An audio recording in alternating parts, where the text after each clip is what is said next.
So hello everybody, welcome to the Stoke Mandeville webinar series with me, James KK Chang. Me, Rebecca Shirley. And it's wonderful to have all of you join us today. And of course the draw is not Rebecca and myself, it may be Rebecca, but not me, but it is certainly our guest, Tommy Nigel Chang, all the way from Taiwan today. So let me spend a few moments introducing Tommy. Tommy is currently Associate Professor in the Division of Reconstructive Microsurgery at the Chang Memorial Hospital in Linkou, Taiwan. He works very closely with Professor David Huang and Johnny Liu for peripheral nerve reconstruction of adult and pediatric brachial plexus injuries, facial paralysis, and reconstruction of upper and lower extremity defects. Now, being an incessant innovator, Tommy has poured a lot of his boundless energy into the cutting edge of surgery. This includes nipple and breast neurotization, sympathetic trunk reconstruction, and also robotic peripheral nerve surgery. Outside his clinical work, Tommy is a real leader in the world of online learning for reconstructive microsurgery. He founded the International Microsurgery Club, which is the biggest online microsurgery platform with about 200,000 members worldwide now. He's also started the IMC webinar series as the COVID pandemic struck last year, and there's already been over 140 events which are all free to access. And he's really helped build a global digital community where people can learn from each other and improve patient outcomes. So today we're absolutely delighted to have Tommy join us on our program today. And because the Stoke Mandeville webinars is about pushing the frontiers of reconstructive surgery and bringing the cutting edge to all of you, we've asked Tommy to speak to us about one of his passions, which is robotic peripheral nerve reconstruction. As usual, we'll have our Q&A session. And in our attempt to move forward in our Stoke Mandeville series, we will also be able to invite some of you to ask your questions live online. So bear that in mind, please post your questions and we will aim to get some of you on. I've been very fortunate to see Tommy with his Da Vinci robot in Taiwan when I visited with James in 2019. And we're absolutely delighted to have you here today, Tommy.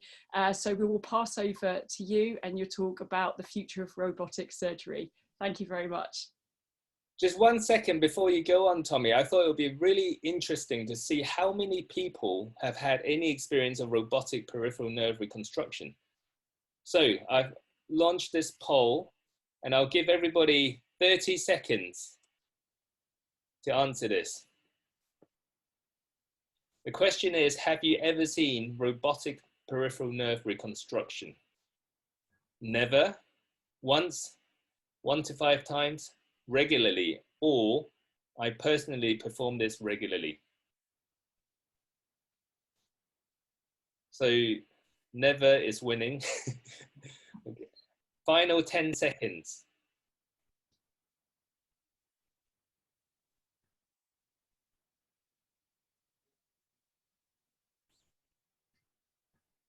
Okay, here we go. So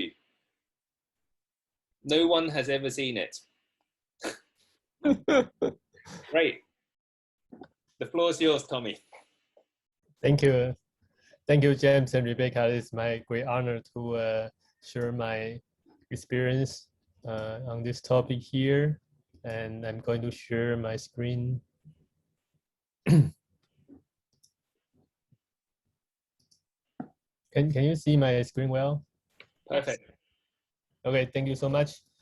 So today I'm going to talking about the robotic peripheral nerve reconstruction. So I think this is a one of the future of the microsurgery, because the robotic system bring the microsurgeon from the body surface to inside the body. So, but for sure, the thing is not easy as we think, because we never, as a plastic surgeon, we already working on the surface stuff. So to enter to the deep inside the body, we need colleagues from the other department. So we are lucky to have some chances to intervene in this field.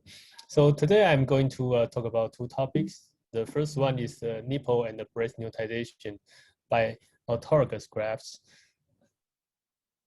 So before the talk, I would like to introduce the peripheral nerve system a little bit. Usually our plastic surgeon intervene the peripheral nerve system. And you know, this is some cranial nerve, some somatic nerve system, and autonomic nerve system.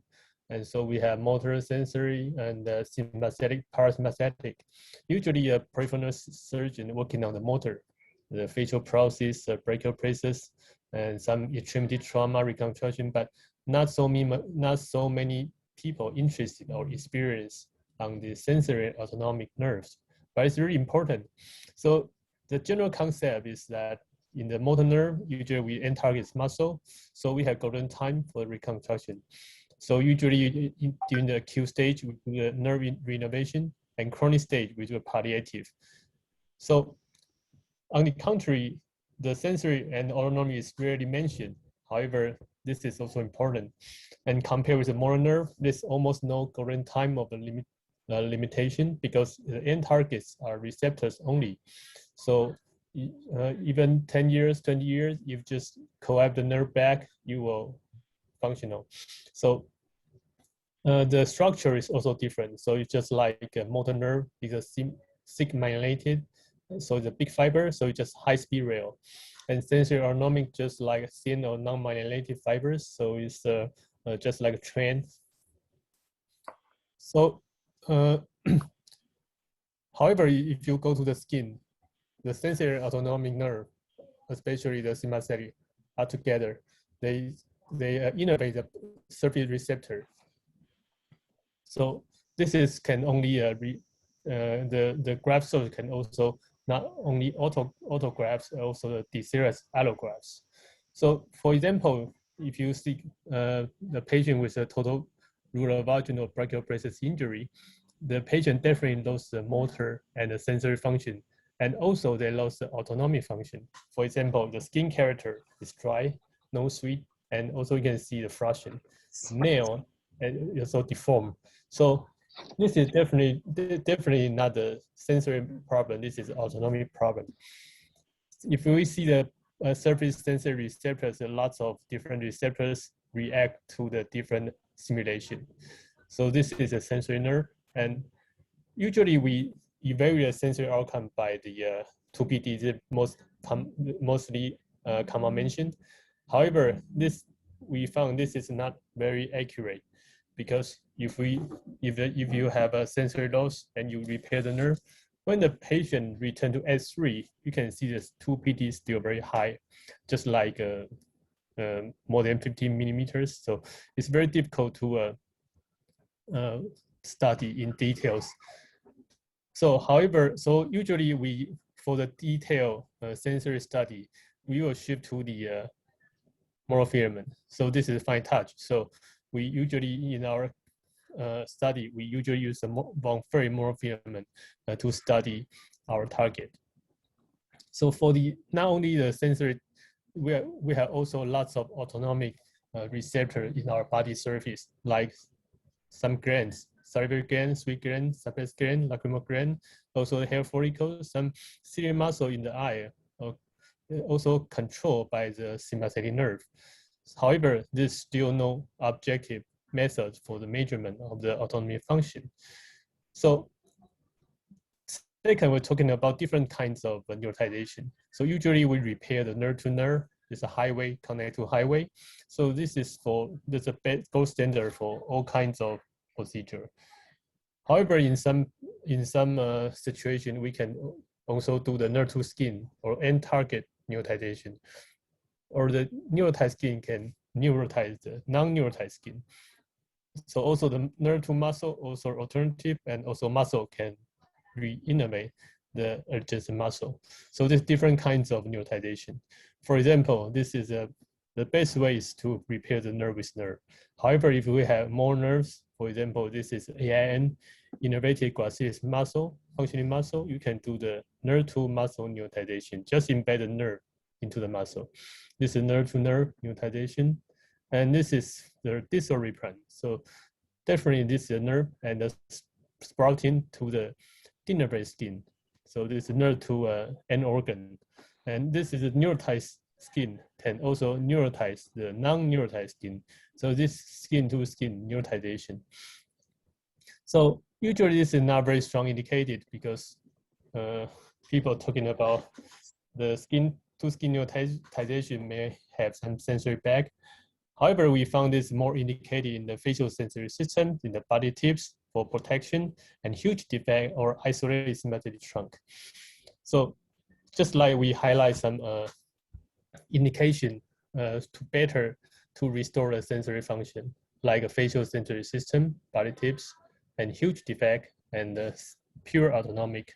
Later, we are talking about a few of them. So for the breast and the nipple neurotization, actually, after the oncologic resection, usually the breast will lose its sensation.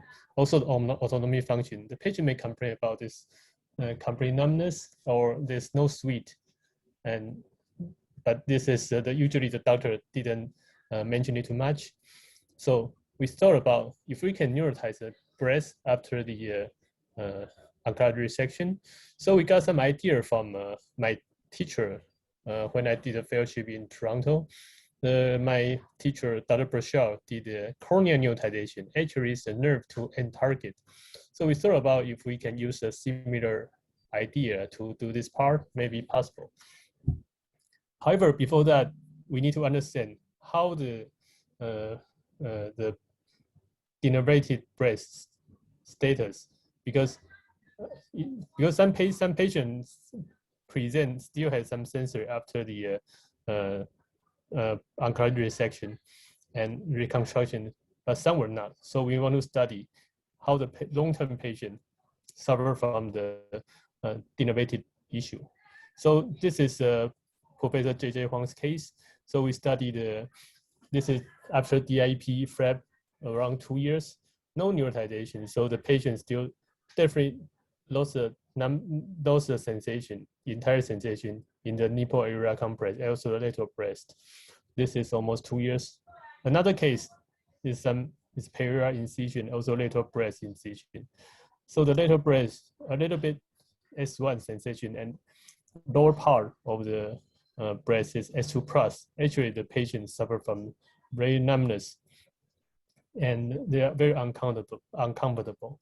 So we saw that this is if you don't strategically repair the nerve, actually the patient gets some sensory back, just rely on the skin-to-skin neurotization. So in the peripheral part, they may have some sensory back, but in the nipple is the most central part, so usually far from the target.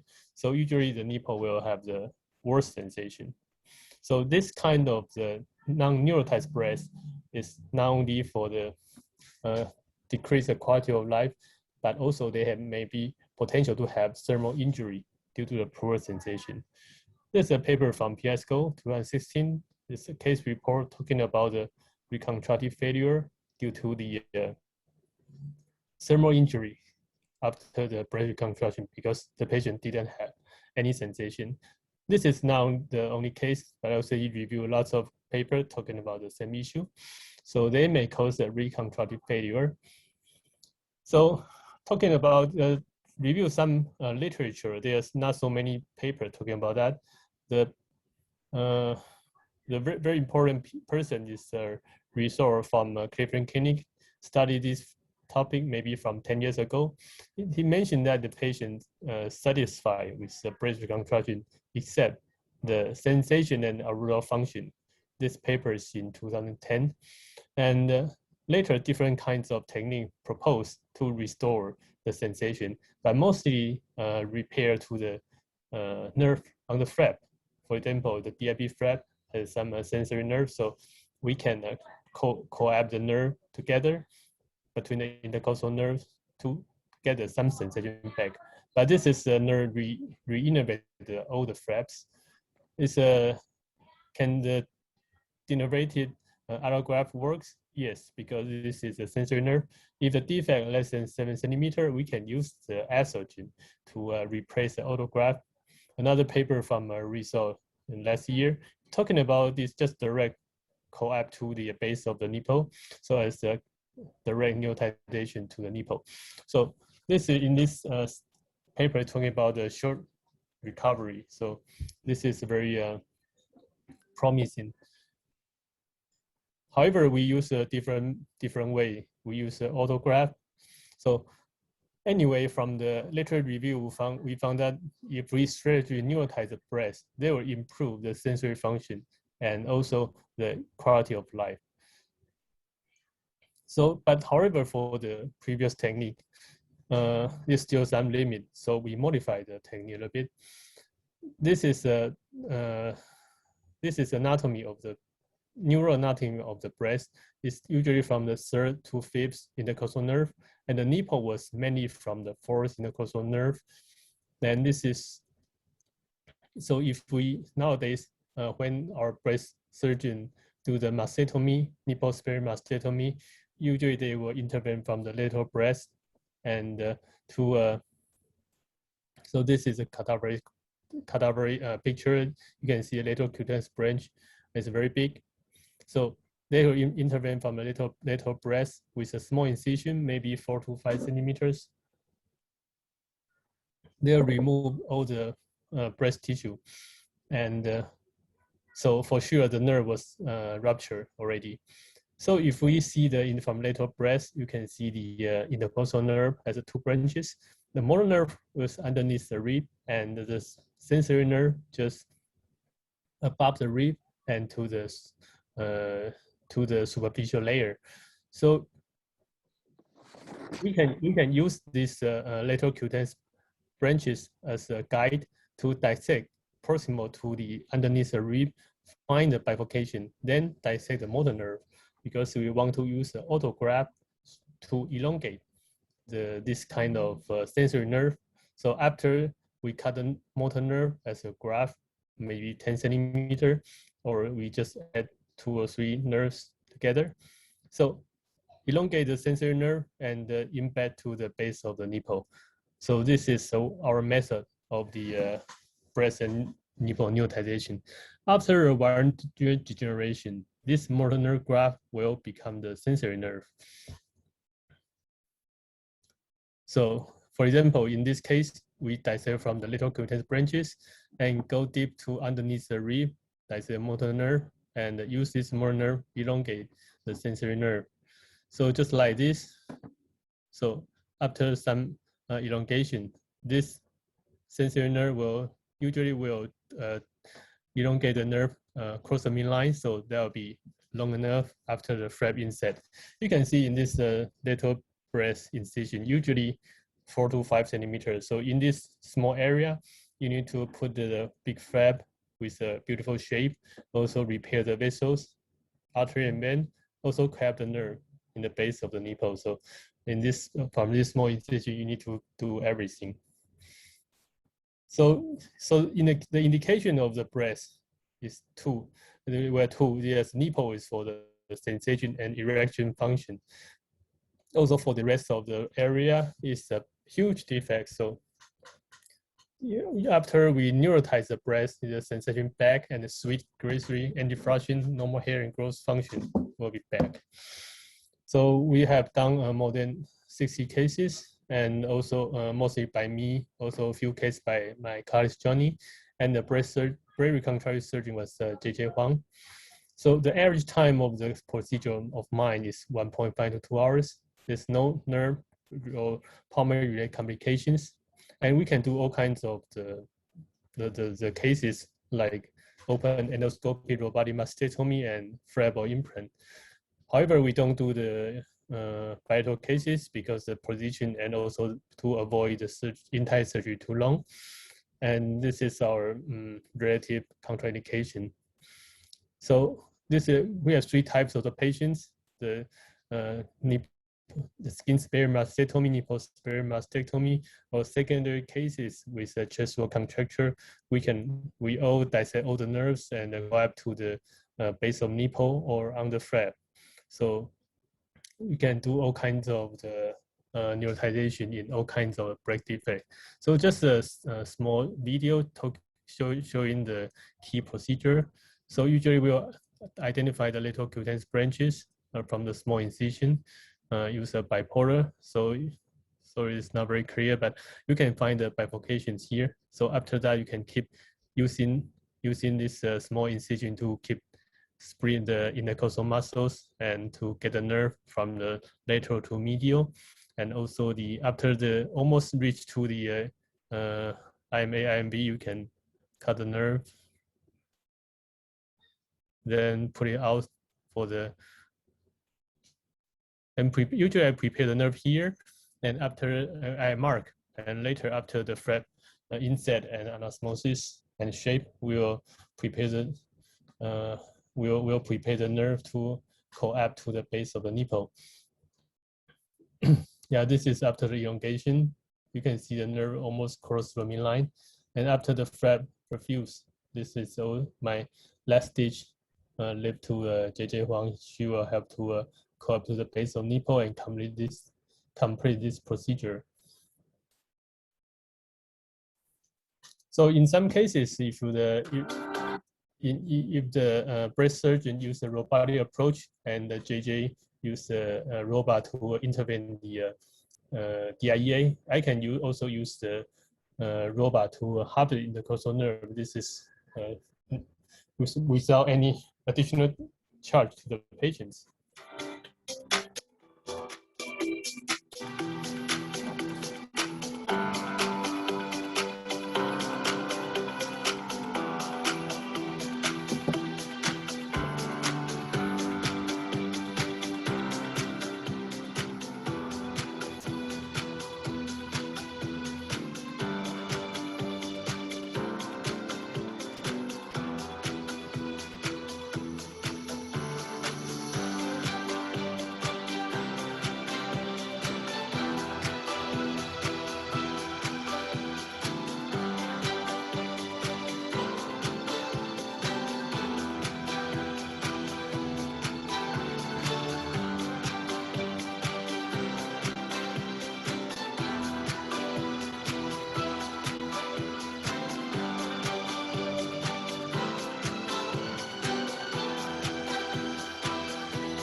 So this is a robotic approach.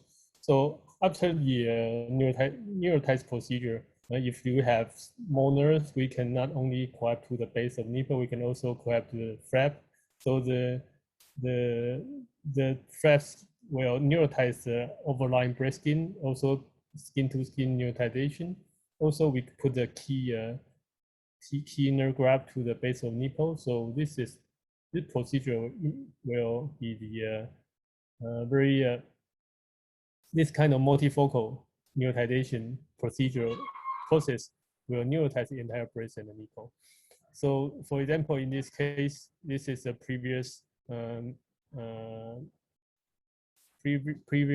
surgery before. So she already had a nipple area compress numbness already, and during the surgery, this is a perioral incision, and we identify many nerves here.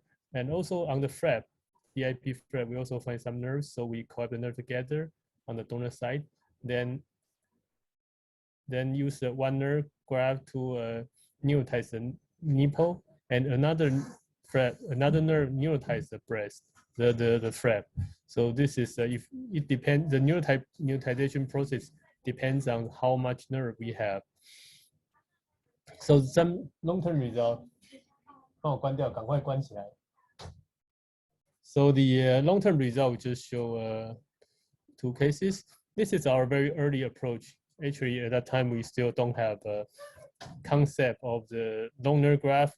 So we just dissect the nerve, then penetrate the flap. So at that time, we really worry about that. However, luckily with this patient, we get a good outcome. So after 1 month post-op, this is actually our first case of the flap reconstruction. One month later, for sure, still no sensation. However, 6 months, only the nipple area has S2, the numbness. And the 9 months is only the nipple area compress S3.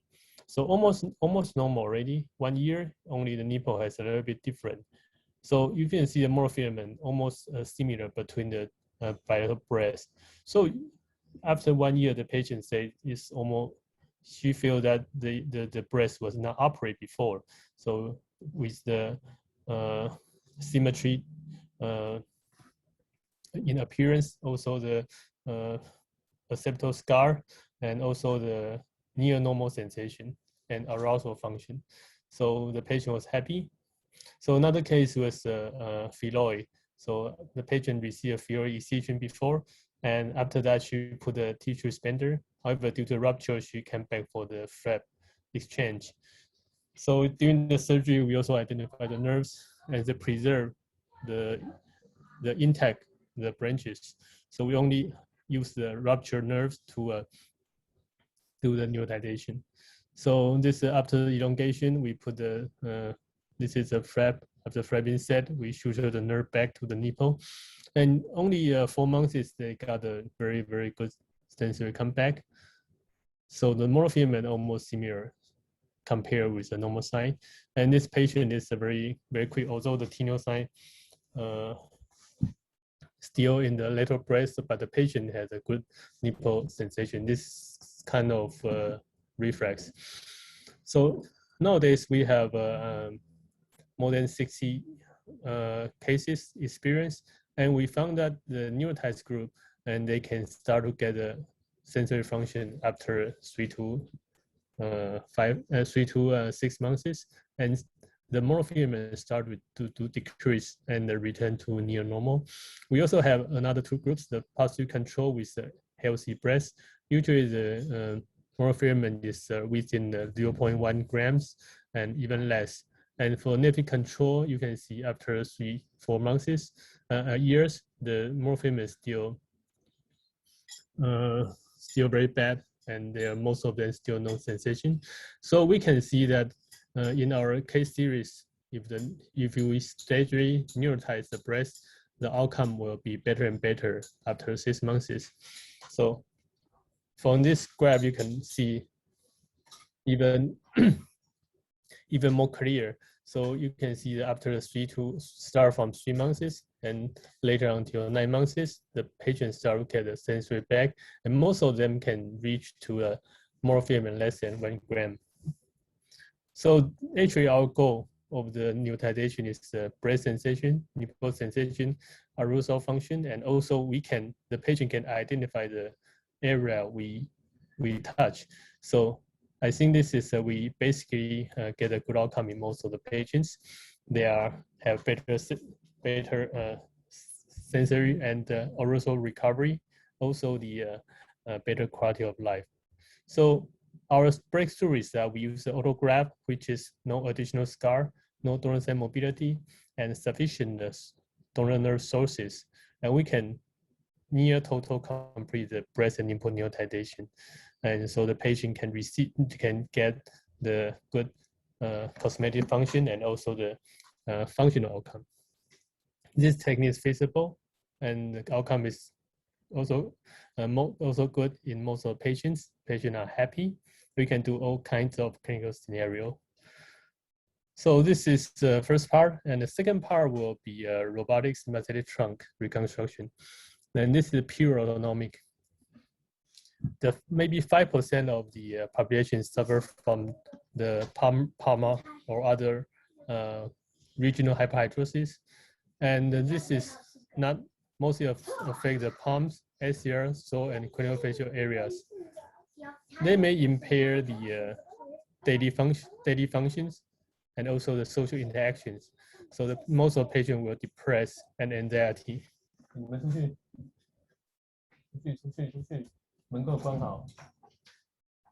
So after after the medical treatment fail, they might go for the surgery. So this kind of surgery was usually done by the thoracic surgeon or neurosurgeon. We call it the endoscopic thoracic mastectomy. This is standard treatment for those fail to the medical treatment, and they cut the high level of the sympathetic trunk, either cut or clip or cauterization.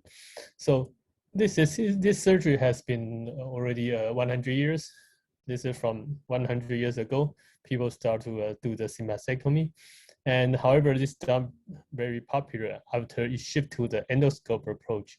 So, for example, in Taiwan, there's a professor introduced this technique to Taiwan in 1990s, so it became very popular, a standard method to treat regional hyperhidrosis.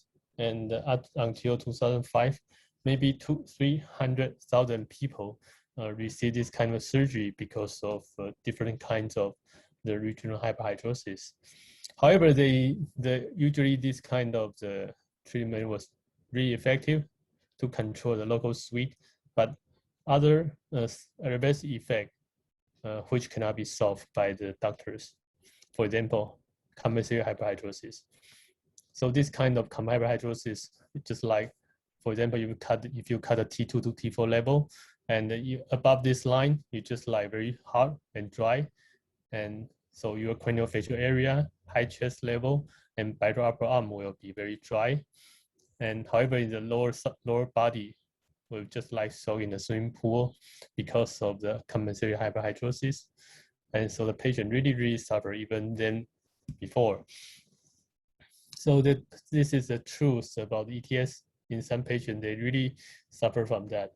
And not only this sweat issue, but the patients suffer from all kinds of the symptoms which cannot be explained, because they even thought about the suicide because they were very suffer.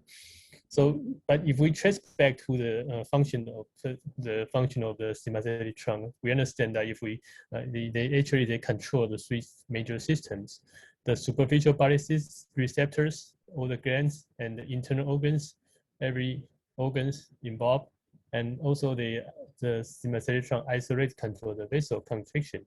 So if we cut the sympathetic trunk, we probably not only involve the sweat issue, but we might also involve the function of the other organ, because the modulation will be blocked. So this is our hypothesis, and we just like the pulmonary hyperhidrosis is just like highway, and when you want to treat one of the function, we just cut everything just like this. So everything destroy, and so the hypothesis that actually this kind of destroy may involve the sweat issue and also other function inside the body in all systems. So we create a questionnaire. So we collect 89 symptoms maybe related to the mastectomy, and we ask a patient who received the ETS before. So around 200 patients replied. So not surprisingly, the most suffer was from compensatory sweating and thermoregulation disorder. And most of patients suffer from a low energy level because of mastectomy.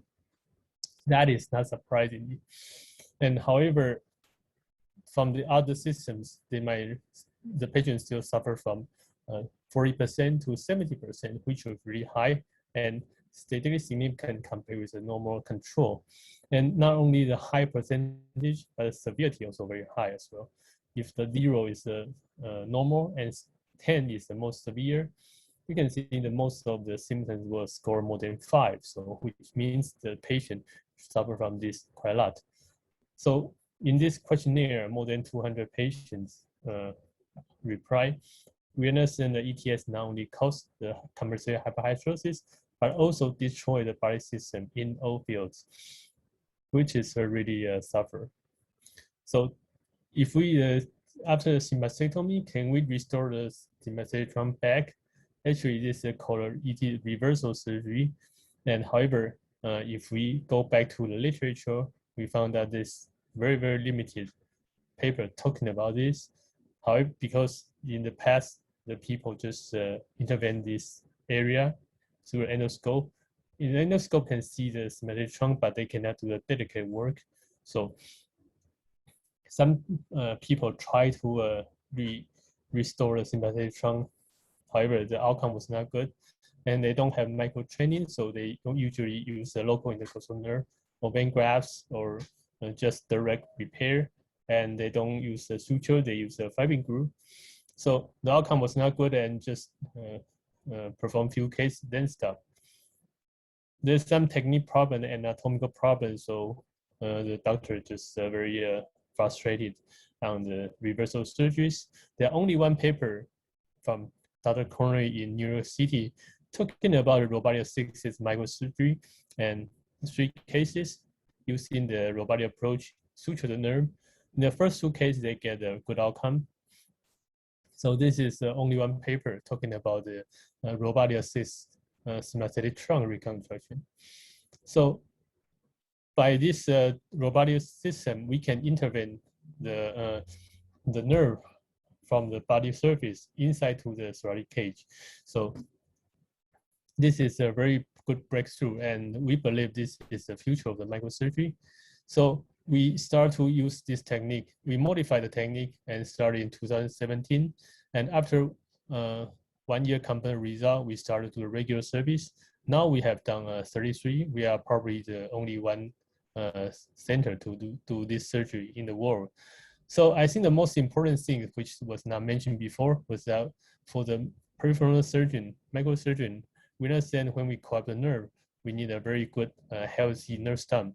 The healthy nerve stem need to be soft, pliable, mushrooming, and breathing. So this is actually the level left thoracic, left sympathetic trunk, the high level between the T1 and T2. So this is actually not a nerve. This is a sensory ganglion. Can we repair the nerve on the ganglion? Yes, because from the posterior section, we see the part of this ganglion were neuron, and part of them were axon. So we can still repair on that to get a good function. So this kind of the nerve stem is healthy. So you can see the fresh breathing, and also very soft, pliable, when flushing, the fresh breathing. So this is the key to the success. And also we also later last year we also published another paper talking about robotic assist peripheral nerve surgery. We talking about the robotic intercostal nerve harvest, and also the sympathetic trunk reconstruction. And in this short video, we're talking about a double nerve graft technique.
Okay, so a few days ago, we just another paper published talking about our first case from 2017.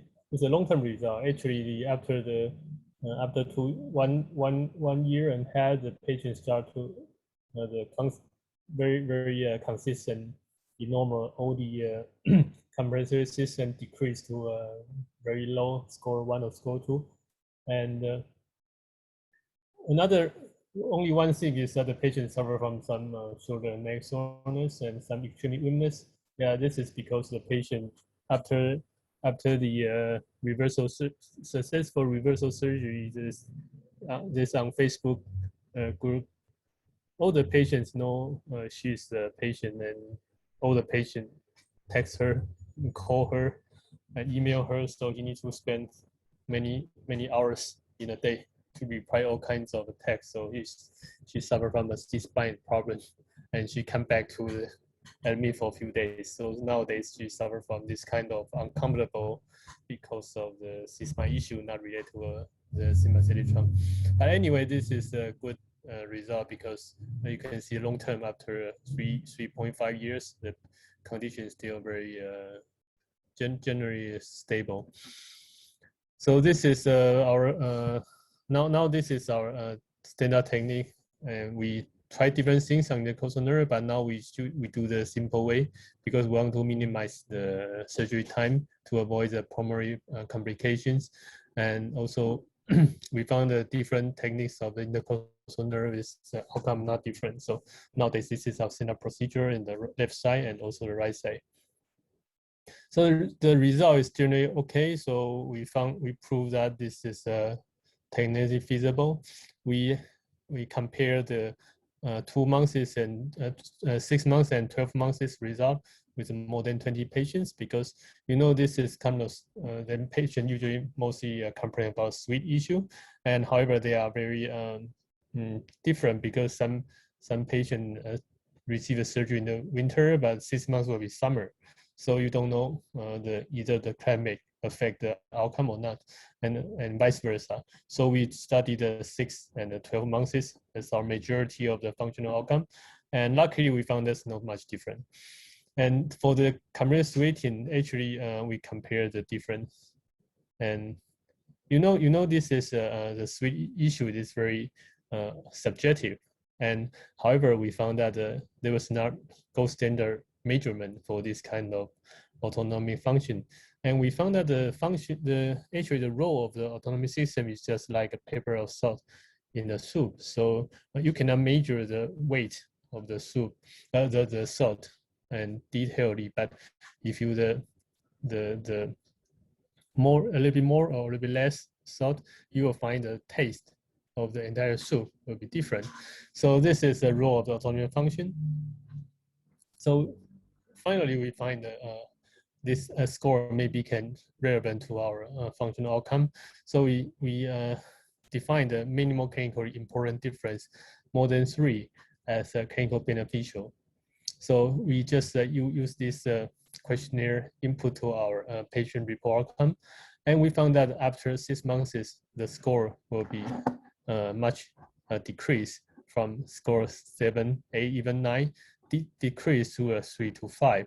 The severity decrease may be from 35% to 45%, and MCID is around 50%. So which means that after 6 months, half of the patients they feel the clinical beneficial, and even higher in the gastric sweating, because most of the patients their head didn't sweat, but after they eat a spicy food, they will start to sweat like a dog, and this decreased 60% after 6 months. We can see the graph also decreased quite a lot. Also, we found that in some patients, they get a very quick recovery, which was opposite to our concept of peripheral nerve surgery. Maybe they claim the recovery a few weeks after the surgery, even few days. There's one patient is right after the surgery, he say he recovered half already. So maybe this is because of some reflex or asomoplasmy effect. So we are working on that issue. So also we've identified the smoking may be the negative factor. So for all our patients, we strongly request they stop to smoke. So this is a general appearance up before the surgery and after they never wait. The quality of life much better. So other adverse effects also include quite a lot. The semi-regulation issues, they improve quite a lot. Also the psychiatry disorder, which was not mentioned before, also they improve quite a lot. Maybe because of they feel much better physically. So anyway, we have a Facebook group. So if you are interested in our field, yeah, welcome to join. Now we have more than 800 members around the world. And so the conclusion is that for this kind of the adverse effect after the mastectomy for regional hyperhidrosis, I think our robotic approach, mastectomy trunk reconstruction, can be a reliable method. And also they decrease the sweat type comparative issues in 6 months. They can decrease a half. Also for the other function, they will improve as well. So we prove that this is a technical feasibility, and the combination between the thoracic surgeon and microsurgeon can get a good result. and for sure we're going to study the details and mechanism more in the future. And we hope all the colleagues who is interested in this field, please join us, because there are a lot of patients suffer all over the world, and we need to do it together to solve the problem. So thank you everyone for joining us webinar today. This is my great honor. Thank you very much, Tommy. I feel as if I'm completely up to date on the state of play in robotics in microsurgery at the moment.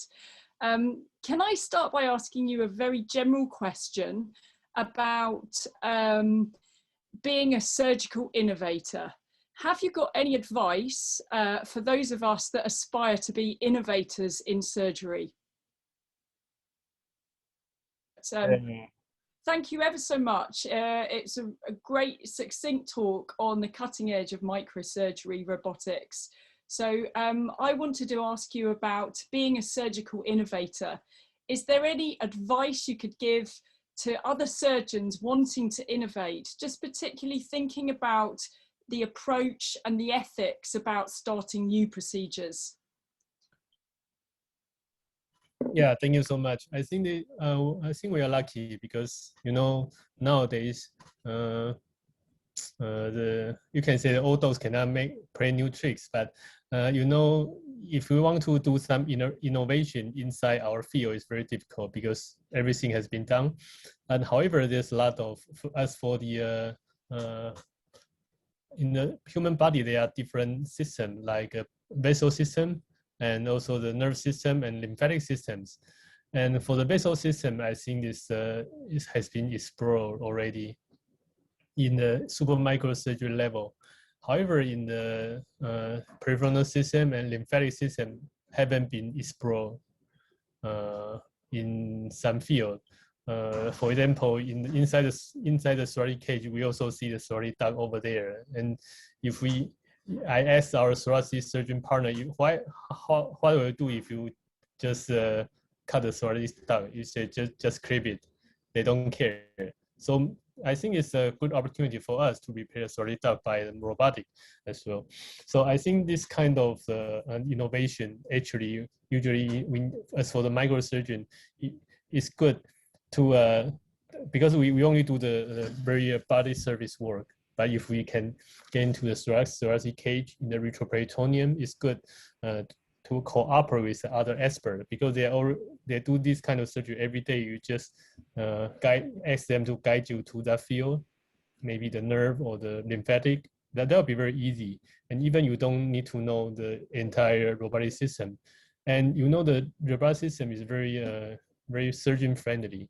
So just like do the surgery by your hands. So if the expert can guide you, you can extend the microsurgery from the body surgery to the deep inside the body, and which is really beneficial. We also do one case of lumbar sympathetic trunk reconstruction. I didn't include that in today, but that was also a very interesting experience, because we explore the retroperitoneum by the experienced urologist. Yeah, so we repair the lumbar sympathetic trunk, and for the foot hyperhidrosis, and the patient was from Argentina. 6 months later, she almost full recover. So I think this is another example. We cooperate with other experts. And I think the robotic system is incredible in allowing us to access places that we don't traditionally get involved in, and also to allow obviously minimal incision access. But the other thing I wanted to ask you is, because you've done, and I've watched you at the Da Vinci robot, the robotic system allows you greater degrees of freedom, and to allow you to do maneuvers that we can't do with our human hands. Has that been a difficult training process? Can you tell us about your experience? Okay, but keep it secret. Don't tell the others, because I didn't have the full training of the. I'm not officially certified by the hospital. Yeah, because they usually ask the general surgeon, the thoracic surgeon, or urologist to pass the to go to the other training center, like in Asia, maybe go to the Seoul to get a certificate of the training. However, they are not regulated plastic surgeons. So I just play the video games for a couple of times. Then we start my first case and guided by the thoracic surgeon partner. And he's the chief of the Da Vinci Center, so that's no problem. But I would say that later I found also some other doctors in our department had some experience on the robot, like Professor Utelin. Yeah, he told me he got it once. And also the CT Chang, our vice superintendent. Yeah, he's a trauma craniofacial surgeon, but he's I don't know which surgery, but he told me that he got the experience on that. So I think this kind of robotic system is very surgeon friendly. And however, you need maybe for us, we don't even understand the entire system, including the machine preparing and docking, and also the space preparing. But for the microsurgery, we maybe just understand the anosmosis or nerve cooperation side. But I think it's not very difficult. But nowadays, I think in all over the world, the many specialties like thoracic surgery or some urologists, gynecologists, they understand this field very, very familiarly. So if you want to learn, maybe ask them to teach you. I think it's the best choice. And the only thing is that we just need a small black diamond. That's a very small forceps, which is different. All the other things are the same. Just to follow up on that though, I wondered whether if it wasn't because the robot can get you to a place that you wouldn't normally access, if you had a robot just to do, for example, a nerve coaptation or just a vessel anastomosis, using a robot versus not using a robot, is there any difference? Can you do stuff with the robot that you can't do with your hands? Yeah, I think this in our paper last year, we reviewed all kinds of robotic surgery in peripheral nerve on GIM. I think we review all the kinds of literature, and there are lots of experimental study. They collapse the nerve is a cubital tunnel syndrome. That's very superficial, but they just brachial pressure actually is superficial. So by this kind of technique, I think this is it just proves that the robot can do the suture. However, there's no clinical benefit because this very super, you just open then repair. How come you need to use a very big machine to do the same thing? And also robot, I think he still has some limitation by this kind of break diamond forceps. I think the best size of the new needle is AO nylon. The 9O is a bit difficult to grab. And if you see the presentation from J.C. Silber in United States, yeah, he can do LVA, but I think that kind of break diamond is even smaller. So he can do LVA, maybe 10O or 11O, but I haven't seen that kind of break diamond forceps in Taiwan. And so I think the indication of the robotic system is that the deep inside the body, which cannot be approached by the open approach, like inside the cavity. So that's truly indicated. Even in the mastectomy, robotic mastectomy is also very is quite debatable.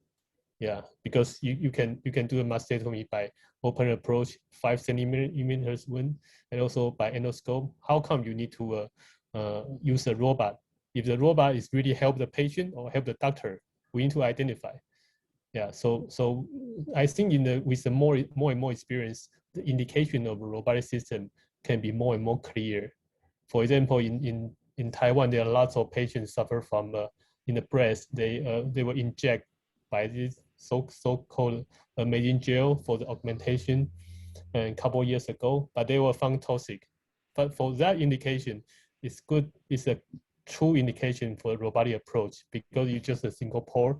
You put all the instrument inside. It's a closed system.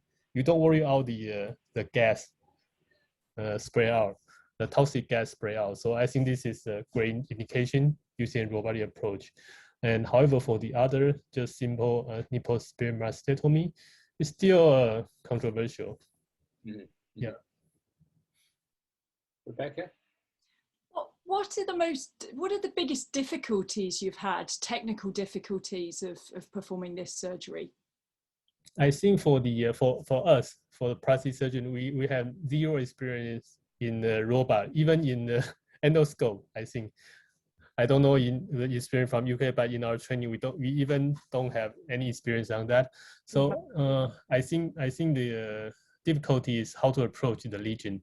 So that's why I think in the very beginning, if we want to do this kind of robotic system, we have better cooperate with other other colleagues from different specialty. I'm lucky I work with a thoracic surgeon. He's maybe 200, 300 case experience on the robotic surgery inside the thorax. So he understands everything. And I think in the inside the thorax, just avoid to touch the big vessels. Like in our left side, we have aorta, we have subclavian artery. You just avoid to rupture that. And if you have some problem, you just call him back. But I'm very fortunate. I never got of issues on that. But still need to be careful. But you know, the robot system there the setup is that if the system feel your eye is not on the screen, if you left a little bit, then the robot will stop. They won't move. Or you see your robotic arm is outside your field, they will stop. So that's there are lots of safety concerns. So basically, you just careful about your surgical field. And for example, when we do the sympathetic reconstruction, we just ask our thoracic surgeon to guide me to the surgical field. Then I start to do the procedure. Then generally okay. Have you ever dropped your sural nerve in the cavity and can't find it? Yeah, sural nerve is big, so no problem. I ever dropped the nylon inside the thorax. So that really need a very experienced doctor to find them, because they understand the where is the deepest part. Yeah, but only once. Yeah, but need to be very careful. The suture, yeah, to find the needle inside thoracic cage is not easy. I was remembering back to the robots that you have in your hospital that deliver the sterile sets, and I was just thinking, I'm interested in the attitude of your patients to this. I imagine that they're very amenable to having robotic surgery. Is that correct? Yeah, actually, we are lucky because it's a very big team, and they have a very well trained nurses, so they're really helpful. Even I'm in 2017, the first case, I think that was the time is longer, but everything is straightforward, and the patient get a good outcome. I think we are lucky. I don't know. Maybe in Taiwan, the doctors. I think many hospital has a robot, and even in our hospital has 3 or 4. So I don't know in the other country, but I think this is definitely the future of the surgery. Yeah. Yeah, we're excited because we're having one installed in our hospital quite soon, I think. So that'll be fun. But I imagine at the moment, as you were saying, that the instruments are not fine enough really for you to do very small vessels, your supermicro surgery. I imagine when that evolves and the machines get better, there's a much bigger demand for that in plastic surgery. So for example, when you're talking about neurotizing or the tiny nerve vessels for autonomic function, for example, even in the nipple areolar complex neurotization, with the robots as they are at the moment, you haven't got to find enough instruments to be able to do all those supermicro surgery collaboration. Yeah, for the breast, actually we just open surgery. We don't do the robot anastomosis. Only in very few cases we use a robot to harvest in the costal nerve. So I think for the breast, I think it's still no problem. We just doing on the microscope. And for the deep inside the body, like sympathetic trunk, yeah, for sure. If we have more, if we have smaller instrument, maybe we can do a Supermicro surgery, but we need to find the indication first. Yeah, because in the digit replant, we might suture to the 0.1 or 2 vessels, but inside the thorax, how come the thoracic duct is 3 millimeters, so it's big enough. Yeah, even bigger than the vein. But I think but not only Da Vinci robot. I know in Europe there are different company are doing the different kind of robot, and maybe in the future, yeah, we can have different options. Yeah, maybe fit for the different indications. And I was interested in your, because we were talking about neuromas, and you mentioned that you showed some beautiful examples of how you dealt with some neuroma incontinuity and the area of anesthesia reduced. I wondered what happens if you have a neuroma in the sympathetic trunk. Yeah, actually, in our when we explore the cases, they're very scarring in that local area. But that sympathetic trunk is inside the thoracic cage, protected by the bone. So even the neuroma they wouldn't be touched. So they don't feel the pain. Actually, the sympathetic trunk not only have a sympathetic function, but also control the pain in the internal organs. Right. Yeah. So the anesthesiologists, so they usually do the CT ganglion block to control for the cancer patients. They control the pain, and but even we don't feel the neuroma in the sympathetic trunk, but we need to pass the scarring area. So that's why we highlight the importance of identifying the healthy nerve stem. And later we found why the proximal is much bigger than the distal. And when we look back to the anatomy, we found that actually that was a ganglion, the CT ganglion. So every case we suture on the ganglion and to the nerve. But we prove that this also functional if we suture on the ganglion. Yeah, but identify the healthy nerve stem is the base to the successful reversal. And I guess one of the limitations at the moment is imaging, isn't it? It's very hard for us to imaging to find where these tiny nerves are. You can do histochemistry. Yeah, we try to use MRI to try to see the sympathetic trunk, but impossible, too small. So later and also with the difficulty or not difficulty is that we usually ask the patient to grab their previous surgery chart and operate record. But in Taiwan, most of them got a sympathectomy maybe 20 or 30 years ago. The doctor retired, the hospital disappeared, and so they cannot get it. And also when some patient got a report very brief, only 2 or 3 sentences, and when we explore the intraoperative finding, also totally different than the operating record. So later we just ask them, if you cannot find it, just forget it. But I think the contraindication is that some patient receive the stereotactic surgery. Yeah, so we don't know the level of the injury, and also some patient receive some alcohol injection, so ethanol injection. So maybe the injury was be very extensive. So if the patient already present with ptosis, which may involve the T1 level, yeah, so we probably cannot reconstruct this kind of cases. But luckily, until now, we have done 33 cases, and for all cases, we still can find a healthy proximal stem. Yeah. Can I ask one last question about time? Have you noticed that your surgical time comes down, and what have you noticed about that as you've done more and more cases? Yeah. In the very first case, we have done 12 hours, but until now, in every case, we maybe can finish in 6 hours.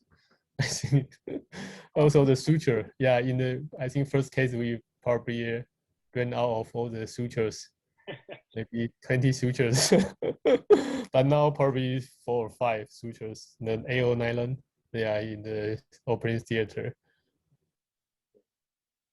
Right. Have you tried doing any very simple operations? I'm just wondering whether you've just tried something like a tendon repair with a robot. Have you just experimented with it with things that you definitely? Yeah, for the robot, I think it's very for the break diameter is very small, very tiny, and very easy to, if you use the instrument to hit to the thoracic cage, the instrument will injure it and then rupture. So need to be very careful. So yeah, we thought about another indication of this surgery. We try to use to resect the bone to do the thoracic outlet syndrome, because in the past my teacher Professor Zhang always intervened on the neck and pass the nerve to grab the bone. Is very crazy surgery, and the patient suffer from neuroplasia. So we thought about using the intrathoracic approach, remove the first rib to decompress the brachial plexus inside the thorax. Yeah, we haven't done that, and my thoracic surgery partner, he promised to find a special instrument. I don't know, to cut the bone. Yeah, but I think now the robotic the Da Vinci company now is very aggressive in developing different kinds of the new generation of robot. The next generation, we are now the fourth generation, the fifth. The next one will be the single port. So the instrument can just like a snake. Yeah, so there'll be much more freedom. So probably in our field, we can use a subxiphoid approach, only one hole to complete everything. I don't know, maybe 10 years later, we can do that. But I think this depends on what the surgeon need and what the indication of the surgery. So I think they can design different kinds of instrument for us for different surgery. And I'm sure the indications will evolve as the robots become better and smaller and fine. Yeah. I think this is now still very beginning, and maybe 10 years later, after we review this webinar, we'll say, oh, what Tommy said was almost nothing. Tommy, thank you so much for your time and your very passionate talk, and it was very inspiring to see all this cutting edge stuff actually being done regularly by you and your team. And also thank you for coming in and just your leadership and in the global community of microsurgeons. I'd like to thank you on the behalf. And finally, you always make it fun. Even after your jab today, you have your pink glasses on and your Hawaiian shirt. Yeah, this is my formal presentation mode. Yeah, really appreciate you. I think this kind of high tech, like a webinar, just make the communication very easy and efficient and economic. Yeah, everyone just stay at home and open your laptop or phone. They can communicate with a global microsurgeon. Yeah, really appreciate it. Yeah. And our series is very much inspired by you as well. So thank you very much for that. Yeah, our pleasure to have you. Thank you so much, James and Rebecca, and everyone who joined this webinar today. All right. Well, thank you very much and good evening. Yeah, thank you so much. Thank you, everyone. Thank you. Thank you.